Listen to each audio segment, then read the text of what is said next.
Hello, sacred souls and curious wanderers. We're back today with another tarot card exploration.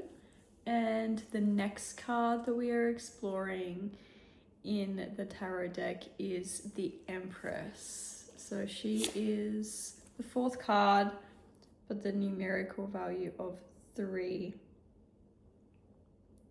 She has such a potent energy to her.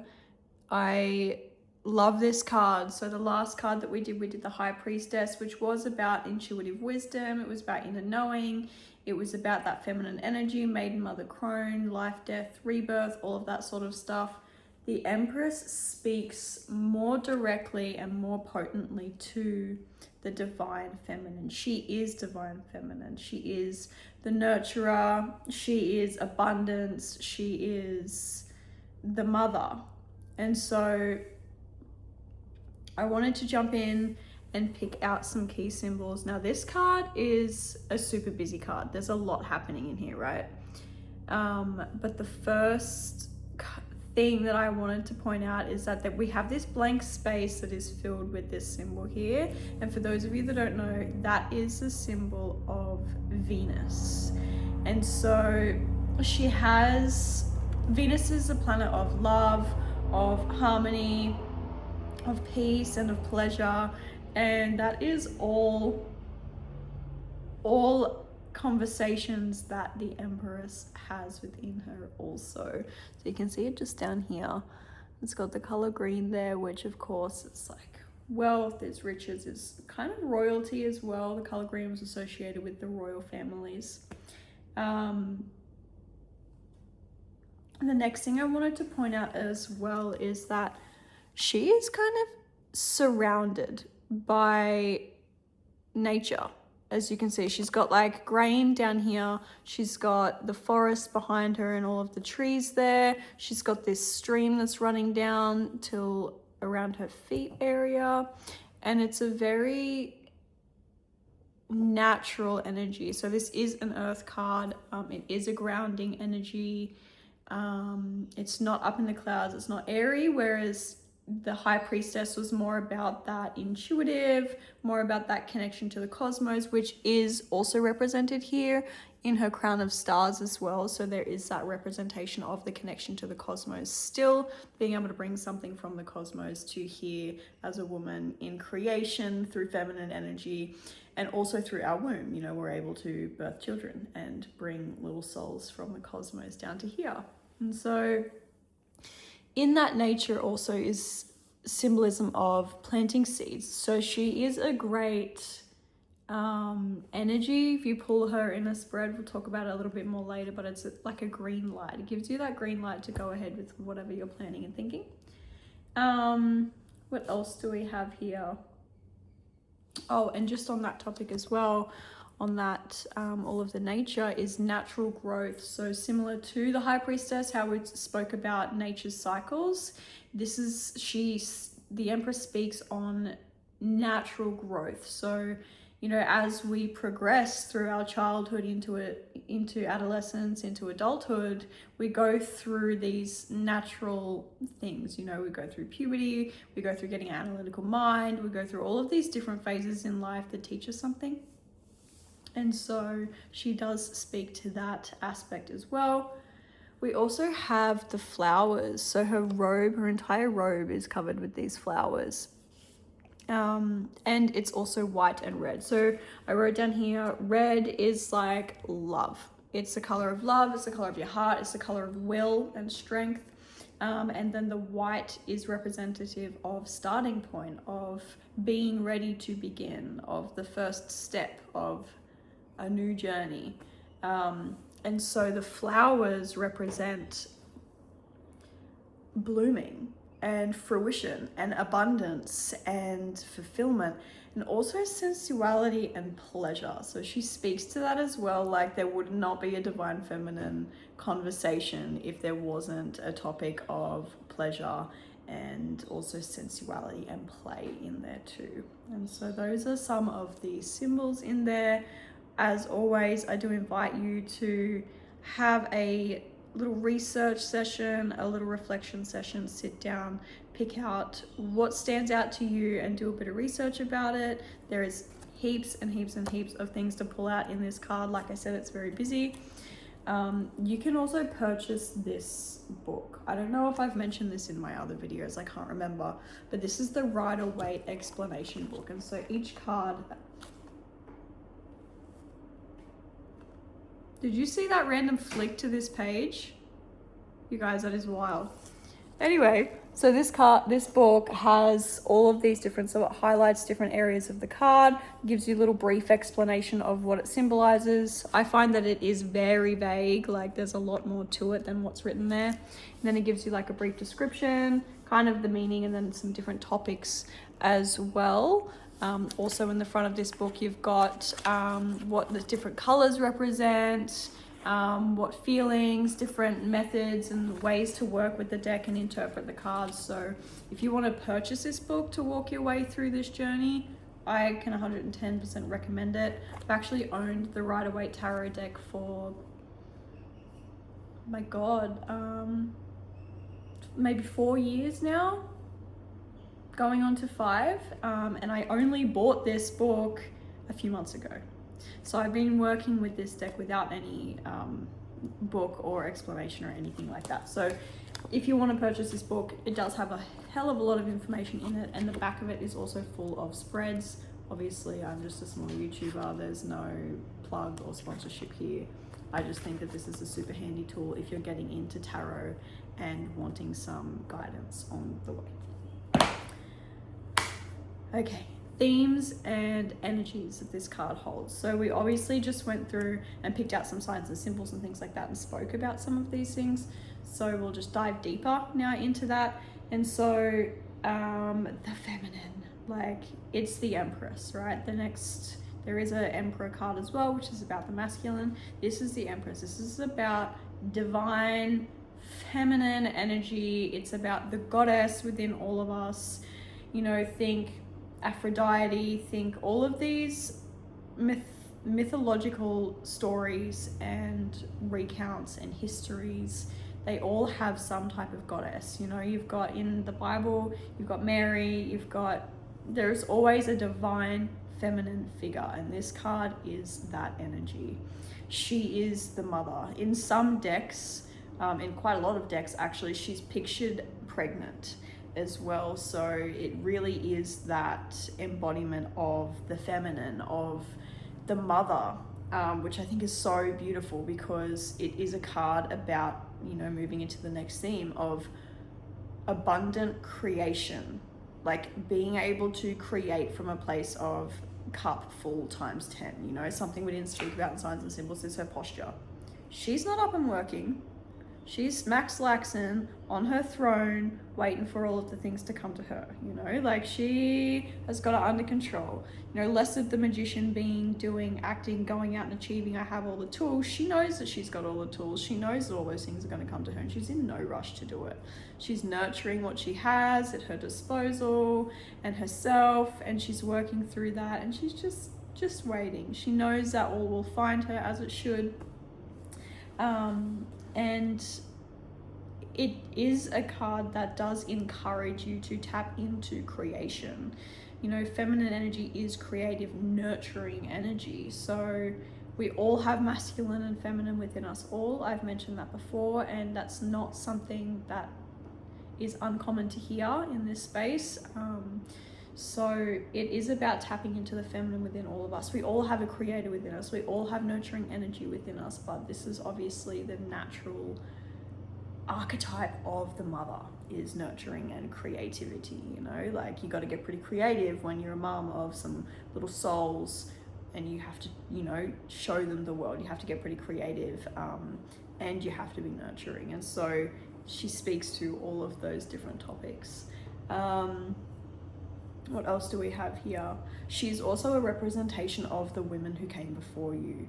Your mother, your grandmother, your great-grandmother, you know, her great-grandmother before her. She is this refined, pure energy. She has walked the goddamn path, and she is here now in her all-knowing state all receiving state of, I already have everything I need and what is meant for me will find me.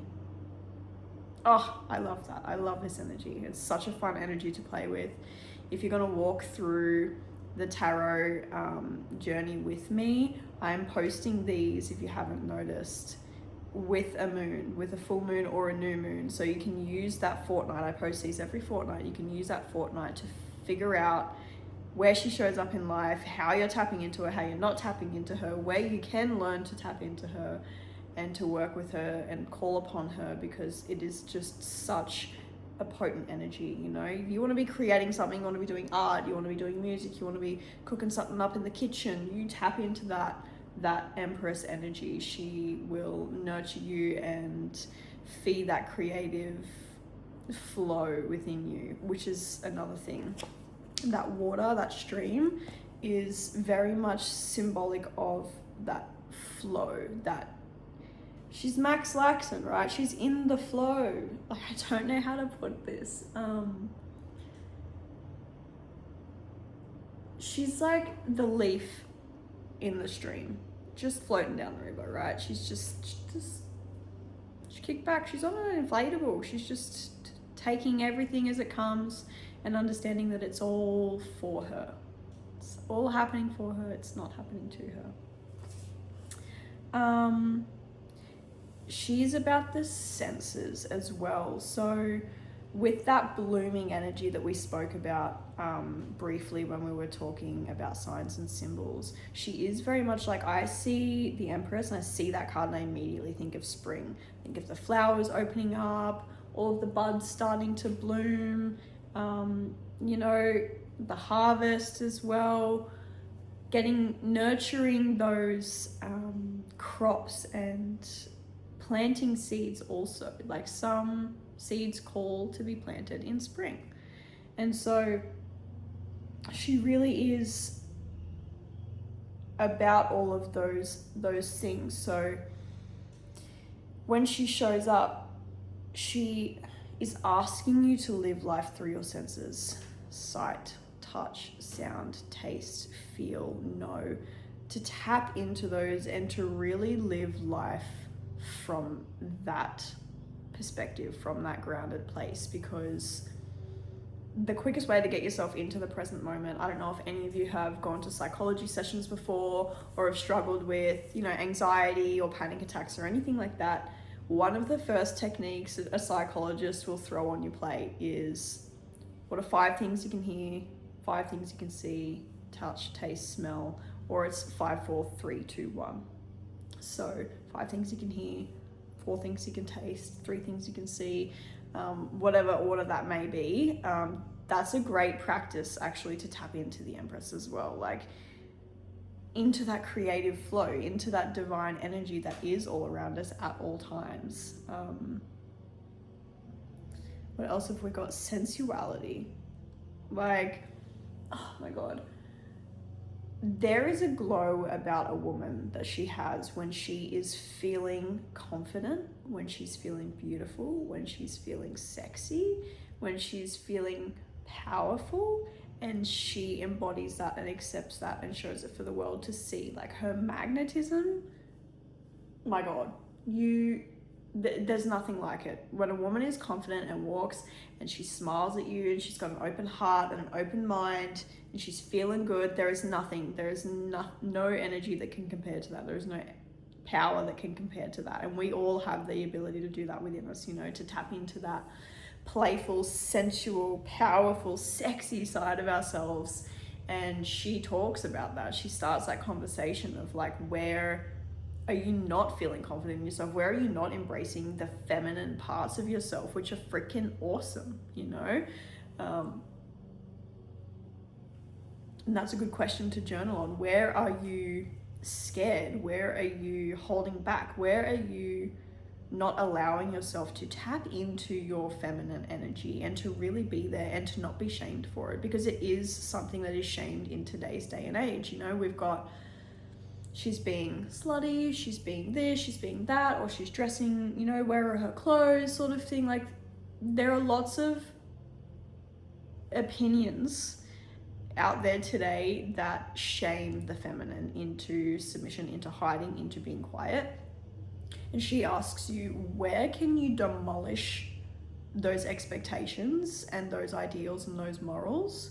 And where can you embody her? And where can you bring her to life? And where can you do her justice and allow her to be seen? Because she's supposed to be seen.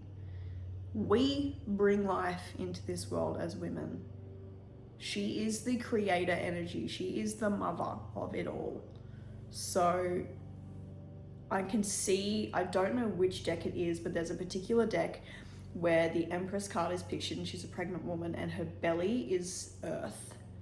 And so I just want you to sit with that visual image for a hot second. Like, the potency, the beauty, the absolute yum behind that is, it's something that you can't put into words, and it shouldn't have to be put into words, but it's something that can be felt through sensuality, through play, through pleasure, and the balance between those two things, you know, pleasure and play. Because when we're creating, we get playful, and we try new things, but we kind of get hard on ourselves and don't let ourselves get into that pleasure state, you know, of like, okay, I've played now, oh my God, I'm really enjoying this. It's not what I wanted it to be, and it's not going to help me do the original thing that I wanted it to help me do, but this is so much fun. Like, let's play with this, and feeling the pleasure of that play through whatever that action is. Now, in a spread, excuse me,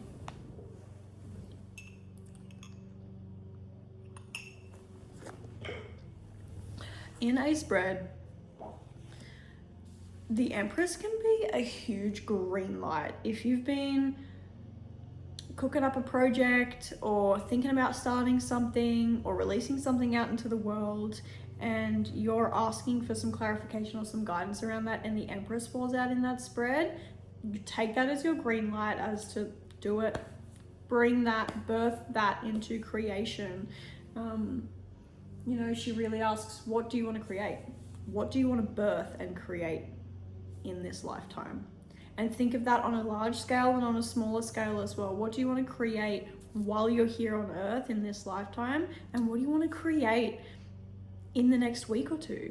What do you want to create in the next month, in the next 6 months, in the next year? You know, think of that on different scales and see what comes to you, because there's lots of different projects that we can work on, and having different things to be able to play with our creativeness and our freedom and our sensuality is really important. You know, working on one project for our whole entire life, we're probably going to burn out and not really have the pleasure and the play in that towards the end. So finding what you want to do in the short term, the foreseeable future, and the future is a great way to prioritize and expand your relationship with pleasure and play. Now, love, if she comes up in a reading when you're asking for guidance around love, or you're just asking for general guidance and she plops out, it can mean that there is a nurturing partnership coming through, whether it's a relationship or a friendship or, you know, whatever it may be. It could also symbolize pregnancy. Like we spoke about, she is the mother sort of thing, that fertile energy. So it can definitely mean that. It can be a sign of commitment, like you're going to commit to something and you're going to nurture something, you're going to plant some seeds. Now is a good time to plant those seeds sort of message. And also spending time with her. So it could mean, if it falls out in a spread, it could also be reflective of the love inward, depending on what she falls out with, and your love with your own self.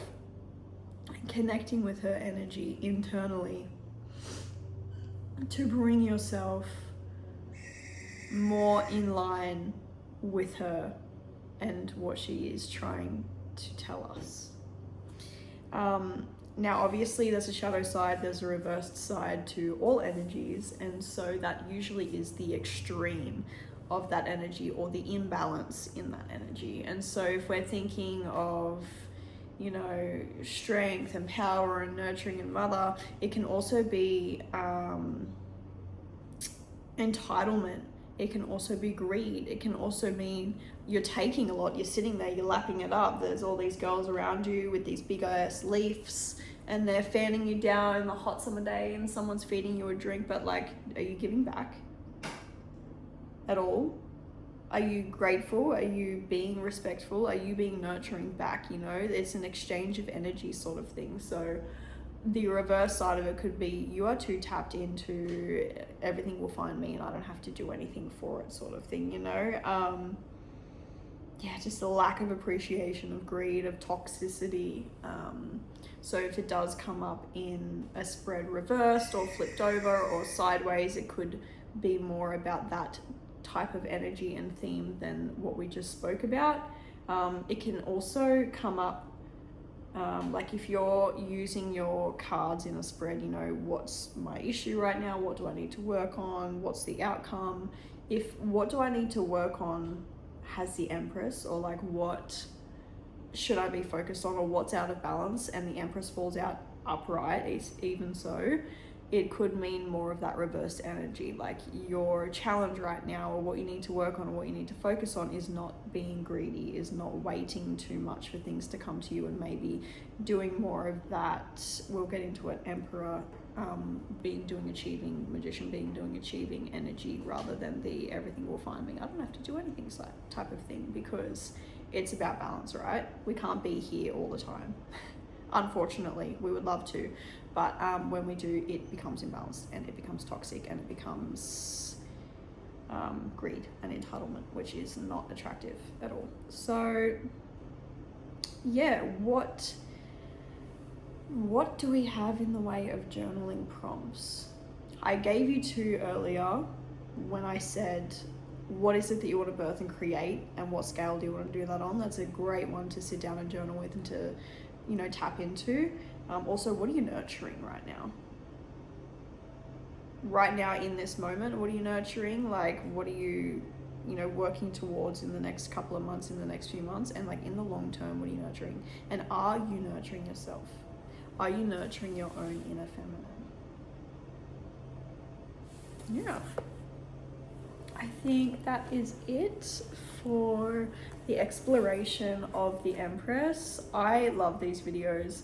They're not the ones that get the most traction on my YouTube account, but I love introducing people to tarot. I love diving deeper into tarot. I love expanding my own knowledge of tarot even deeper, because there is always something to be learned. And yeah, I love to just document that with you guys. So if you've tuned in, and you have been for this whole series, thank you so much. I appreciate you, and please leave some feedback in the comments of anything I can add to these videos that will help. Is there anything that's missing that I should add to future videos moving forward, and how are they helping you navigate your own tarot journey? Alrighty, with that being said, thank you for tuning in. I will see you in the next video.